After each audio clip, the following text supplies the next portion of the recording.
I mean, that is good timing. Hello, Lou. Good morning. We lost you for a second.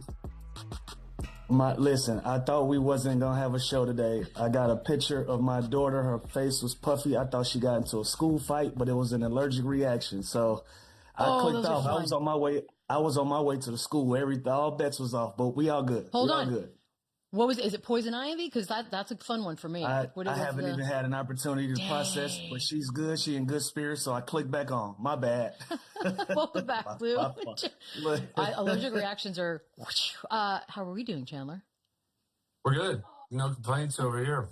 How we doing, Beats? I mean, we're doing great. Allergies are You'd be dying. The allergies are kicking, but we're gonna make it through it. We got a lot of basketball today. We've got Quentin Richardson and Darius Miles are coming on in a little while. We've got some Hall of Famers. We'd like to congratulate Amari, Doc, Elena Deladon, Candace Parker. So they are in. More to come though, Chandler. Don't worry, it's not over yet. You were concerned, guys. We got a little history made last night, which is to be expected at this point in the game. Lakers, Cavs, but good win for the Lakers, 127-113. Luka, good Lord, 42 for Luka, 12 of 6, 16th, 1-6, 40-point game this season. Austin Reeves had 19, James Harden had 17. They do clinch the playoff spot last night because the Phoenix Suns did lose.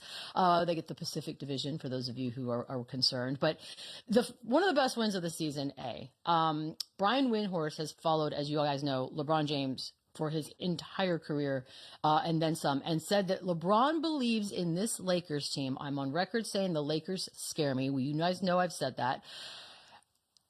Where are we on this? Are we looking at them as simply they might scare somebody or upset a few, or are we looking at them as they could actually go to the finals, Chandler?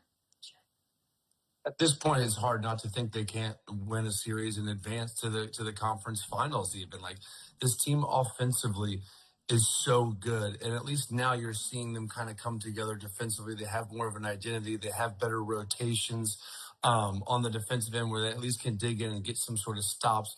And when you have LeBron James, who's 41 years old, who's flying all over the place, diving on the floors, that sets the tone for those guys defensively at least. Like, look, if I'm doing it, everybody can do it. We know we can score points, but for us to get to where we want to get to, we have to get stops. And I think that they're now starting to do that.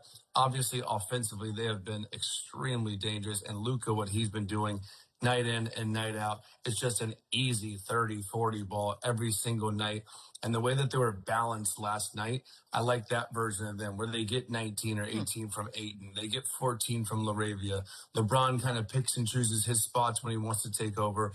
Meanwhile, you always have Luka that's a threat with the ball in his hands, making plays, making baskets. So I think this team is real, and it's really, really crazy because they weren't a couple months ago, and something has clicked for this team where they are definitely playing their best basketball this season.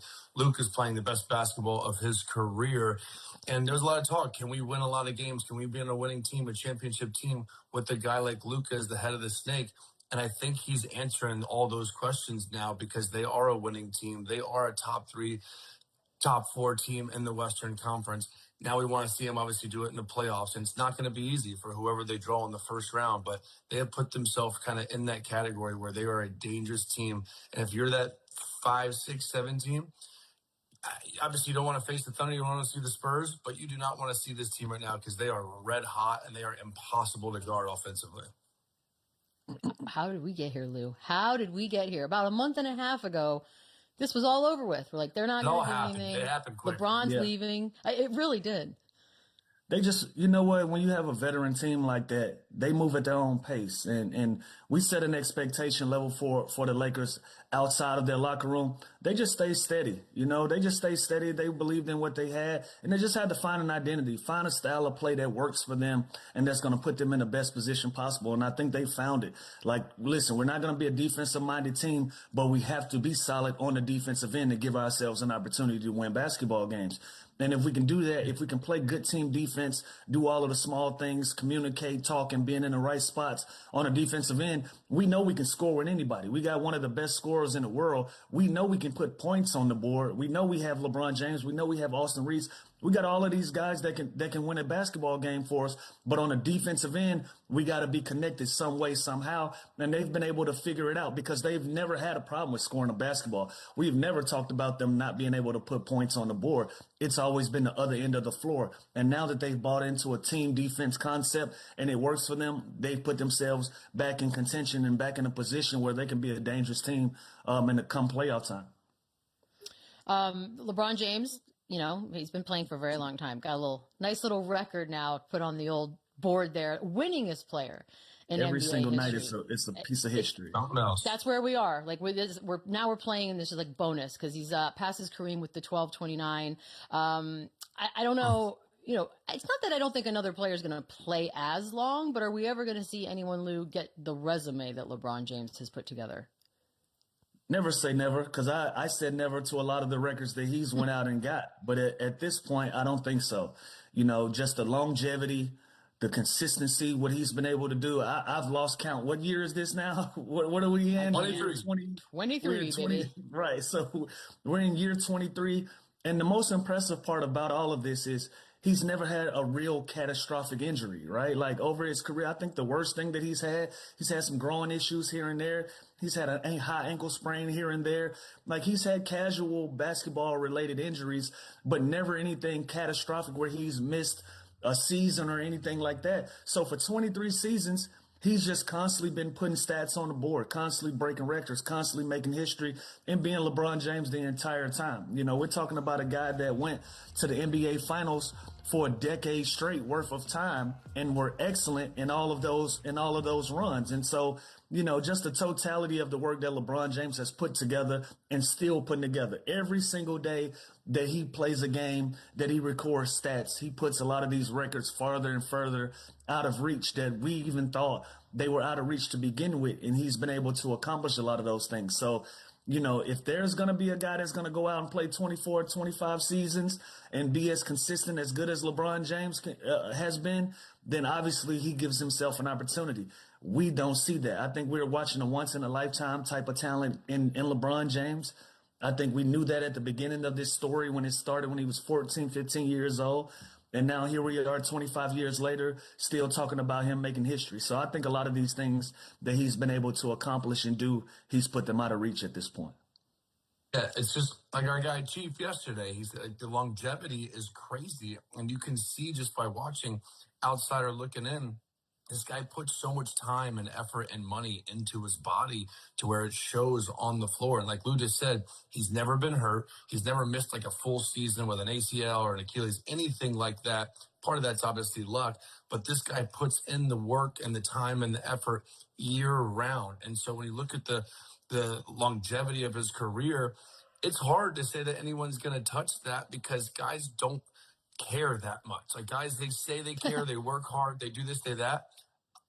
I was in the NBA. Like I know a lot of guys that are in the NBA. That's different. And the way that he invested himself is different. And you can just tell by night in, night out. And what he's doing right now at this age in his 23rd season, he's still an all-star. He's still one of the best players in the NBA at this age. So that is unheard of. So again, I never want to say never because there's just so much talent and there's so many young guys coming up. But man, to be doing this still at this stage of his career at this age is just unheard of and unbelievable. So I don't think there'll ever be another LeBron James. He's put himself in another category, and it really is insane what he's doing night in and night out. You just couldn't afford it, Chandler. Like, think about it. As many great players that we've seen and experienced and played against and played with, no one has had the expectation level of greatness as LeBron James so early. Like as a rookie, he had a $90 million Nike contract. And as players, we were like, what the hell? Like out of the gate, we don't even know if this guy's going to be good. You know what I mean? Like he has all the hype. He has all of this attention on him. But that type of investment, your rookie year to have a signature shoe coming in the league as a rookie, like that is a different expectation level of greatness that nobody else has had in their careers ever, that we've ever seen so young and still be successful and still make it happen and win championships and do all of these things. So I just think he's just never been able to afford to be mediocre. He's never had the opportunity to just say, I just want to blend in and be one of the guys. And that's to your point of how well he's taking care of himself. Like he can't just blend in and be one of the guys. I'm sure he's lived his life and enjoyed, some of the spoils that we all have. But when that's done, it's time to get back to reality. And his reality isn't ours. His reality is being the best basketball player that he can possibly be in the world and stay on top of the mountain of being one of those players. So I think that goes into the preparation that he's had, that goes into the work that he's put in, how he's taking care of his body. And we're talking about basketball. We can even bring Bronny into this situation. Like now he's playing and he's making history with his son on the same team. That's how many layers that this story and this history for LeBron James goes deep. So for him to get another record in the most career wins, this is like, what else is there left for him to do that's left on the table? It's crazy to me too. Like this guy's resume, it's just his reputation is so squeaky clean.